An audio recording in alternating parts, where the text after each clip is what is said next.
Hello everyone. The second season of Reacher is drastically altering the book and even giving a backstory to one of Reacher's most well-known catchphrases. Since Lee Child's Killing Floor was the first book and the one that introduced the character soon after he left the army, Reacher Season 1's adaptation of it made sense from the first. Although the first season incorporated additional aspects like flashbacks to Reacher's youth or expanded the roles of characters like Roscoe, it is still mostly faithful to the events of the book. If the reviews and critical response to Amazon's Reacher are any indication, these adjustments were worthwhile. The 11th book by Child, Bad Luck and Trouble, which finds the title character reconciling with his former squad, is adapted for Reacher's second season. When one of their buddies is killed after being thrown out of a helicopter at the beginning of the novel, Reacher rallies the other members of the 110th Special Investigations Unit and goes on a mission of vengeance. In contrast to Reacher Season 1, which took some time to develop its idea, Season 2 makes it apparent right away that this new mission is personal. The flashbacks in Reacher Season 2 modify Lee Child's original books. There were never any flashbacks for Bad Luck and Trouble. Similar to how the first season examined a pivotal event in Reacher's early life, the second season takes viewers inside his army unit.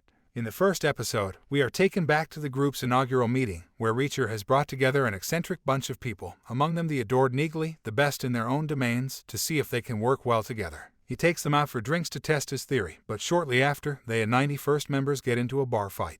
Although Neagley understands Reacher intended the fight to occur in order to test their ability to function as a team, this strengthens their bond. More sequences from the 110th past are shown in the next two episodes, one of which sets up some romantic tension between Reacher and Dixon. They investigate a case involving the smuggling of drugs utilizing army hardware as well, a plot that will need to be revisited in later episodes. Child's Bad Luck and Trouble provided information on the 110th and the interactions among its members, but it had no memories of their heyday. Because readers were only introduced to Reacher's departed companions through his recollections of them, this gave the novel a somber tone. The showrunners were wise to depict the unit's makeup prior to Reacher's departure from the army, as it would have been difficult to accomplish with a TV series. "You do not mess with the special investigators" was the old unit's motto, as the new series rapidly demonstrates. In essence, the 110th were deemed unstoppable because of their effectiveness, though Child never provided the precise source of the expression. However, the first episode of Reacher Season 2 reveals that Roscoe came up with the slogan soon after the bar brawl. Following their altercation with the 91st, Reacher's unit congregates around a campfire to indulge in more alcohol.